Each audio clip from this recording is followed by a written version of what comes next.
पूरे हिंदुस्तान में सम्मान्य ने 3 बार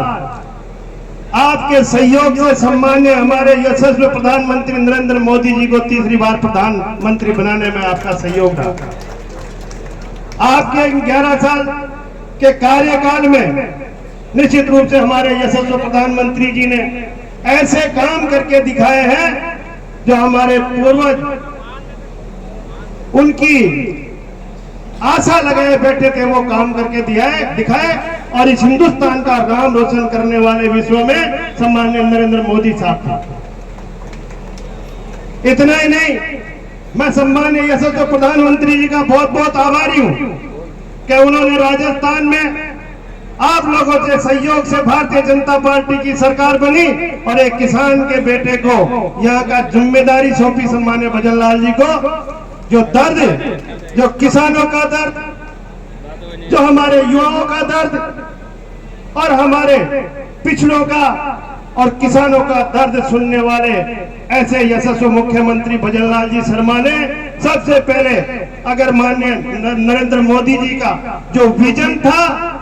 वो विजन था कि विकसित हिंदुस्तान, विकसित भारत का जो सपना था, उस सपना को पूरा करने के लिए हमारे राजस्थान के यशस्वी मुख्यमंत्री जी ने पहले दिन से जब काम संभाला, उन्होंने विजन का काम किया है कि सबसे पहले हमारी महिलाओं के लिए रसोई गैस वो 450 रुपए में करने का काम किया। मेरे युवा भाई जो बेरोजगार थे और जो अपनी तैयारी करके परीक्षाएं दे रहे थे, लेकिन पिछली सरकार जिस तरह से पेपर आउट करके और उनके साथ जो छलावा किया, धोखा किया, उससे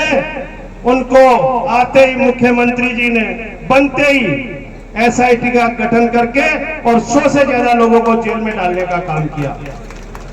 इतना ही नहीं, हमारे ईआरसीपी की योजना हर खेत में पानी लाने के लिए दोनों राज्यों से समझौता करके इस राजस्थान के हर खेत में पानी पहुंचाने का जो बीड़ा उठाया, हमारे किसान भाइयों के और सभी के लिए जो पेट्रोल और डीजल का दाम कम करके एक समांतर इस राजस्थान में करने का काम किया है, तो हमारे यशस्वी मुख्यमंत्री भजनलाल जी ने किया। अभी राजस्थान का बजट आया है, इस राजस्थान के बजट में जिस तरह से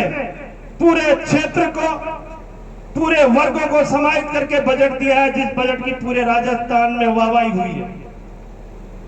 हमारी भारतीय जनता पार्टी के लोगों ने की है, लेकिन इसमें कांग्रेस के विधायक और कांग्रेस के लोगों ने भी इसकी वाहवाही की है। ऐसा बजट, ऐसी सोच हमारे यशस्वी मुख्यमंत्री जी ने यह बता दिया कि हमारे माननीय प्रधानमंत्री जी का सोच है विकसित भारत का, वो विकसित राजस्थान का सपना पूरा करने की सोच और विजन आपके सामने रखा है। इसलिए मैं धन्यवाद देना चाहूंगा कि उन्होंने इस तरह का काम करके, क्योंकि जो अगर इन किसानों की, गरीबों की सुध लेने वाला है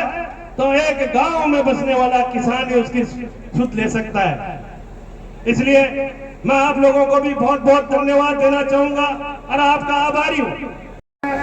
निश्चित रूप से उसमें भी कोई कमी खामी जिस तरह की रही, उसके लिए भी मैं प्रयास करूंगा। आपने निश्चित रूप से इस जनता के बारे में, हर वर्ग के बारे में जो सोच रखते हो आगे बढ़ाने की, निश्चित रूप से मैं भी एक बिल्कुल छोटे किसान का बेटा हूं, मुझे भी इस पब्लिक का एक एक दर्द पता है कि किस परिस्थिति में हम लोग गांवों में निवास करके अपना जीवन यापन करते हैं। लेकिन अगर कोई भी बोझ हमारे ऊपर पड़ता है तो निश्चित रूप से वो बोझ हम पे बहुत भारी पड़ जाता है, जिससे हमारी जो आर्थिक स्थिति है इसमें कमी आती है। तो निश्चित रूप से इस दर्द के लिए, और आपने कई बातें मुझे और बताई है, उनके लिए मैं आपके साथ हमेशा, आप जब भी कहोगे, चाहे मुख्यमंत्री जी के पास चलना हो, चाहे किसी भी डिपार्टमेंट चलना हो, मैं आपके साथ चलकर और आपके सहयोग के लिए हमेशा तैयार रहूंगा। और मुझे अत्यंत खुशी है इसी भिलाड़ा के मेरे प्यारे भाइयों और बहनों से कि इस भिलाड़ा की पावन धरती पर मेरे आने पर जो आपने जिस तरह से आपने मेरा स्वागत किया, आपका प्यार जो दिया है, इसके लिए मैं आपका बहुत बहुत आभारी हूं।